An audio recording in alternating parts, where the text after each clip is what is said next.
The fabric of the light pink dress felt like a lie. It was a hopeful color, a soft promise of a pleasant evening that was currently 93 minutes late and counting. Brielle smoothed the sleeveless silk over her thigh, the motion a small, useless comfort. Around her, the restaurant hummed with the curated clatter of expensive cutlery and quiet, important conversations. She, on the other hand, was a silent island of failure in a sea of success. A single woman at a table for two, trying to look absorbed in the architectural plans on her tablet instead of looking like what she was, stood up. Her gaze drifted. It was a habit, an occupational hazard of a landscape architect, assessing spaces, the flow of movement, the interplay of light and shadow. And her gaze snagged on him. He was at the table next to hers, a similar island of solitude. But his solitude was different. Hers felt like an absence, a void where another person was supposed to be. His felt like a presence, a deliberate, self-contained universe. He wore a suit so dark it seemed to drink the low light of the restaurant, tailored with a precision that was almost violent. His hands rested on the table, one on either side of a glass of amber liquid. They were beautiful hands, long-fingered and still, yet they held a tension that coiled all the way up his forearms, visible where the pristine white cuffs of his shirt ended. He hadn't looked at his phone once. He hadn't scanned the room. He simply existed, a point of absolute gravity in the floating, ephemeral glamour of the place. The silence at his table was louder than the silence at hers. It was a choice. Another 10 minutes bled away. Her waiter gave her a pitying look she refused to acknowledge. Humiliation was a hot, bitter taste in her throat. She had bought the dress specifically for tonight. She had spent an hour on her hair, coaxing her thick curls into a style that was both elegant and approachable. For nothing. For a man named Kevin from a dating app who was apparently a ghost. Taking a breath that felt shaky and thin, she pushed her chair back. Enough. She wasn't going to sit here and marinate in disappointment. She would have a nightcap at the bar, pay her tab and go home. Dignity was a salvageable commodity. As she gathered her purse, her eyes met the man's for the first time. His were not brown, not black, but a shade of charcoal, so deep they seemed to have no bottom. There was no sympathy in them. No curiosity. Just a flat, unnerving assessment. It was like being weighed and measured by a predator. And in a burst of reckless, "What the hell do I have to lose?" energy, she leaned just slightly toward his table.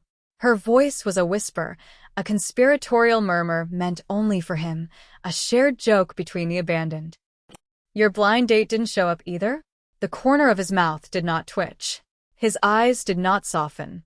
For a long, stretched-out second, he simply stared at her, and she felt the foolishness of her words crash over her. Of course, he wasn't on a blind date. A man like that didn't wait. The world waited for him.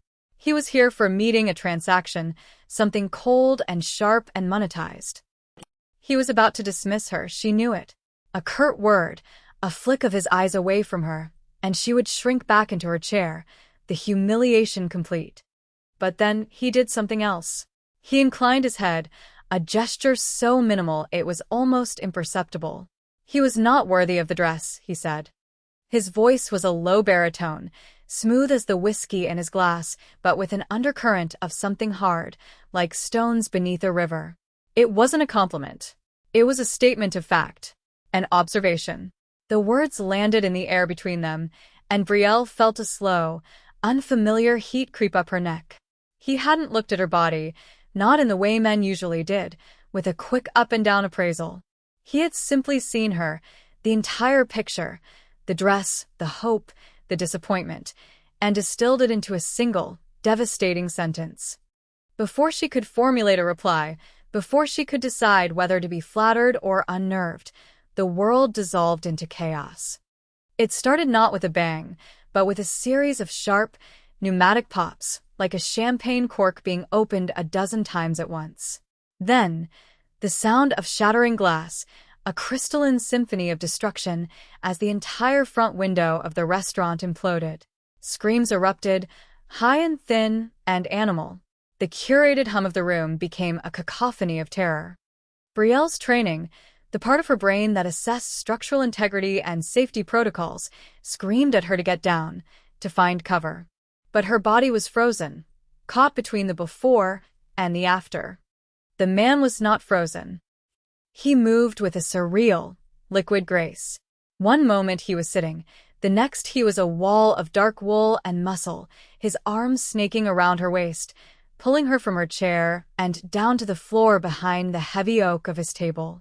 The impact with the plush carpet knocked the air from her lungs. Her tablet clattered to the floor. His body was a shield over hers, heavy and absolute. The scent of him was overwhelming: cedarwood, expensive tobacco, and something else, something sharp and metallic like ozone after a lightning strike. "Stay down," he commanded, his voice a low growl directly in her ear. It wasn't a suggestion. Men were shouting in Korean, their words sharp and brutal. The popping sounds continued, closer now. Something thudded into the wood of the table just above their heads. Splinters rained down on them. Brielle squeezed her eyes shut, her mind struggling to process the sheer impossibility of it. A shootout. In a Michelin-starred restaurant in the heart of Gangnam.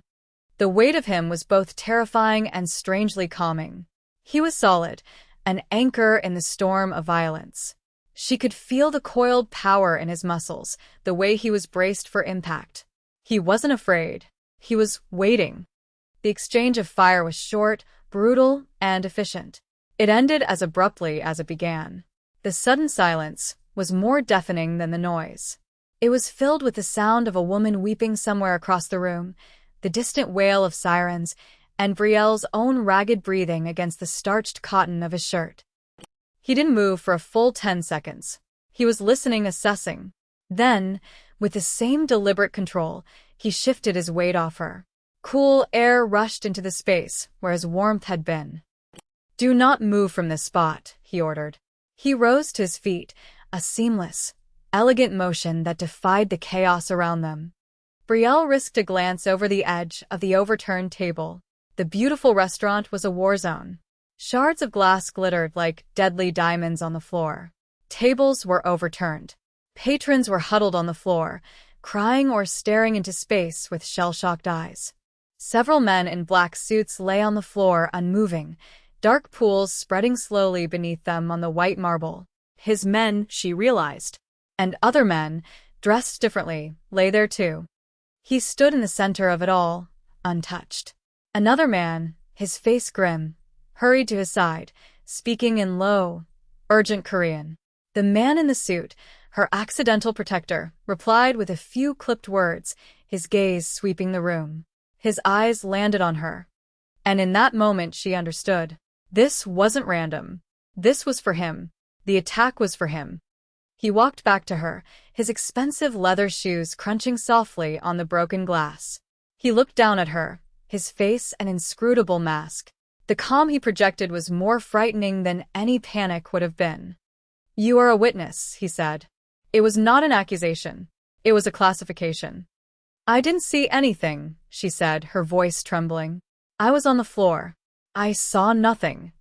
He knelt, bringing them eye to eye. The proximity was dizzying. She could see the faint texture of his skin, the single, almost invisible scar that cut through his left eyebrow. "You spoke to me. They saw you speak to me. In their eyes, that makes you an associate. A liability."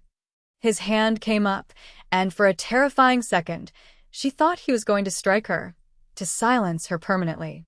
Instead, his thumb brushed against her cheek, wiping away a smudge of dust she hadn't realized was there. The touch was featherlight, almost clinical, yet it sent a jolt through her entire system. "Therefore," he continued, his voice dropping even lower, "you are now my liability to manage." He stood and extended a hand to her. It was not a request. It was a summons. Outside, the sirens were screaming, getting closer. His men were already moving toward a service exit, their movements practiced and swift. Brielle stared at his outstretched hand. Taking it meant leaving her old life behind on the floor of this restaurant, next to her shattered tablet and her foolish pink dress. It meant stepping into his world, a world of bespoke suits and casual violence. Refusing it Refusing was not an option. The look in his eyes made that clear. She was a loose thread, and he was a man who would either weave her into his design or cut her free. And she had a sinking feeling that being cut free was a metaphor for something much worse. Her hand, small and shaking, rose to meet his. His fingers closed around hers, his grip firm and inescapable. He pulled her to her feet as if she weighed nothing. "What is your name?" he asked as he led her toward the exit, his body a shield between her and the carnage. "Brielle," she managed to say. He nodded, a curt, sharp movement of his head. He didn't offer his own name in return. He didn't need to. He was the gravity. He was the storm. And she was just the woman in the pink dress who had made the mistake of speaking to him. The back door opened into a clean, sterile alleyway. A black sedan, long and sleek as a shark, was waiting, its engine purring. He didn't let go of her hand as he guided her into the back seat. The door closed with a heavy, final thud, sealing them inside. Sealing her in. The car pulled away from the curb with a smooth surge of power, leaving the sirens and the screaming behind. The silence inside the car was absolute. It was a vacuum, pressing in on her from all sides. Brielle sat stiffly, her hands clenched in her lap, the hopeful pink fabric of her dress now feeling like a costume from a different lifetime. The man beside her was perfectly still, his profile outlined by the strobing city lights of Seoul. He was looking forward, but she knew he was aware of her every breath. "Where are you taking me?" she asked, her voice small in the vast, leather-scented interior. "Somewhere safe," he replied, without looking at her. Safe for who? The question was out before she could stop it. A spark of her old self, the competent professional who wasn't afraid to challenge a client's bad idea. This time he turned his head. His dark eyes met hers in the dim light. A flicker of something, not amusement, but perhaps interest, crossed his features. "An excellent question. For now, let us say it is safe for me, which, by extension, makes it safe for you." The logic was cold, airtight, and terrifying. Her safety was a byproduct of his. She was not a person to him. She was an asset, a problem, a piece on a board she didn't know the rules to. The car descended into a private underground garage, the gate sliding shut behind them with a heavy boom. They came to a stop before a private elevator. A man in a suit opened her door. The man himself got out and waited for her. He still hadn't let go of the fact that she was his responsibility. The elevator ride was silent and swift, ascending at a speed that made her ears pop. It opened directly into a penthouse apartment that was less a home and more a statement of power. Floor-to-ceiling windows revealed a panoramic, glittering view of the Seoul skyline. The furniture was minimalist, expensive, and unforgiving, all sharp angles, black leather, and chrome. It was a space designed to impress, not to comfort. It was his space. He finally released her hand. The absence of his touch left her skin feeling cold. He walked over to a wet bar, the click of his shoes on the marble floor the only sound. He poured 2 glasses of the same amber liquid he'd been drinking at the restaurant. "Drink," he said, holding one out to her. "It will help with the shock." She took the glass, her fingers trembling slightly. The crystal was heavy, cool against her skin. She took a sip. The whiskey was smooth, smoky, and burned a welcome trail of fire down her throat. It grounded her, pulling the frayed edges of her panic back into focus. "My name is Kang Min-jun," he said, finally. He watched her over the rim of his own glass, his eyes missing nothing. "The men who attacked the restaurant are my competition. The white tigers. They're impatient. And sloppy." He said it all with a chilling lack of emotion, as if discussing a corporate merger. "Because you are seen with me," he continued, "they will assume you aren't affiliated. My associate, my lover. It does not matter. They will see you as a point of leverage, a weakness." "I'm not your weakness," Brielle said, finding a sliver of her voice. "I'm a landscape architect. I was supposed to be on a date with an accountant named Kevin. My biggest problem an hour ago was a poorly designed irrigation system for a rooftop garden in Insadong." Min-jun took a slow sip of his whiskey. And now your biggest problem is that the White Tigers will be looking for a landscape architect who is dining at the Crystal Grill tonight. They will find your name. They will find your address. And they will come for you, to get to me. The blunt, brutal truth of it landed like a physical blow. He wasn't being cruel. He was being precise. This was her new reality. So, I'm your prisoner? You are my guest, he corrected softly. A guest who cannot leave. There is a difference. He gestured to a hallway. There is a room for you. Clothes will be provided. Anything you need, you will ask my housekeeper, Mrs. Cho. You will not go near the windows. You will not attempt to use any phones or devices. You are here for your own protection. His protection. It felt like a cage, no matter how gilded. Over the next few days, Brielle learned the rhythm of her new existence. It was a life of luxurious confinement. Mrs. Cho was a silent, efficient older woman who brought her delicious meals and stacks of clothes in her size, all in muted, expensive fabrics. Min-jun was a phantom. He would be gone when she woke, and often, he would not return until long after she had retired to the sterile comfort of her guest room. But she felt his presence everywhere. In the specific brand of coffee she preferred, which appeared the morning after she'd idly mentioned it to Mrs. Cho. In the books on modern architecture that showed up on her nightstand. He was watching her, learning her, with the same quiet intensity he applied to everything else. One evening, she couldn't sleep. The silence of the penthouse was too loud. She padded out into the main living area, drawn by a sliver of light from under a door she hadn't noticed before. It was his office. Hesitantly, she pushed it open. He was there, sitting at a massive desk, staring not at a computer screen, but at a single, framed photograph. He didn't seem to notice her at first. His guard was down, and in the soft lamplight, she saw something on his face she had not seen before, a profound and hollow grief. It was a wound carved deep behind the mask of cold control. The photograph was of him and another young man who looked strikingly similar, their arms slung around each other, smiling with a genuine warmth that seemed alien on the Min-jun she knew. He finally looked up, his eyes instantly shuddering, the mask snapping back into place. You should be in bed. I couldn't sleep, she said, her voice soft. She nodded toward the picture. Your brother? A muscle tightened in his jaw. My brother is dead. He said the words like he was closing a steel door. I'm sorry. He was not killed by my enemies, Min-jun said, his voice dangerously low, laced with a bitterness that was raw and real.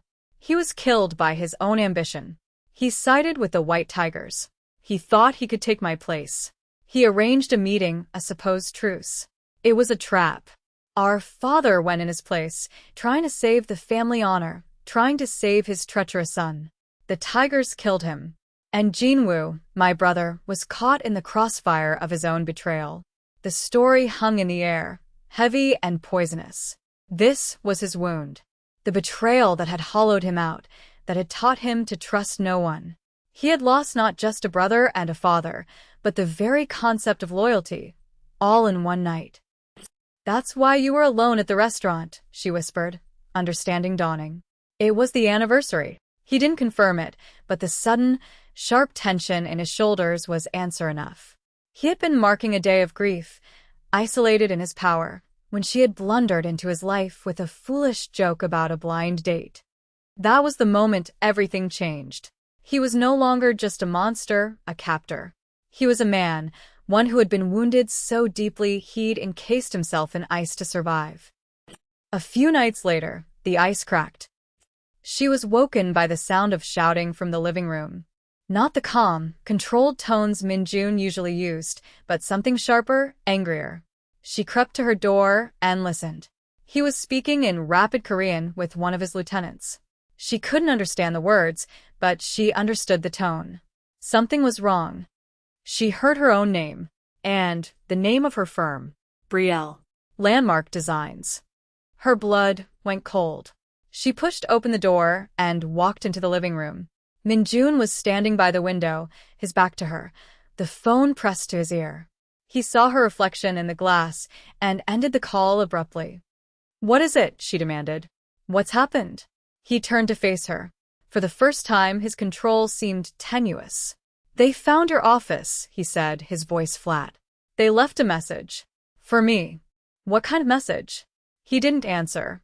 He just looked at her, and in his eyes, she saw a flicker of something she couldn't name. It wasn't just anger. It was fear. Not for himself, but for her. The liability was becoming something else. He crossed the room in 3 long strides, stopping directly in front of her. "They know who you are. They know you are here. This has escalated." "So what do we do?" she asked, her own fear a cold knot in her stomach. "I am going to end it," he said. The simple declaration held the weight of an executioner's sentence. "But I cannot guarantee your safety while you are in this city. While you are on this continent." He was giving her an out. A way to run. He could send her away, hide her, and she could disappear. She could go back to a life of irrigation plans and bad dates. The thought was tempting, a siren song of normalcy. She could be safe. But as she looked at him, at the man who had shielded her with his own body, the man who mourned his treacherous brother in silence, the man who was now facing an escalated war because she had spoken to him in a restaurant, she knew she couldn't. Running felt like a betrayal of her own.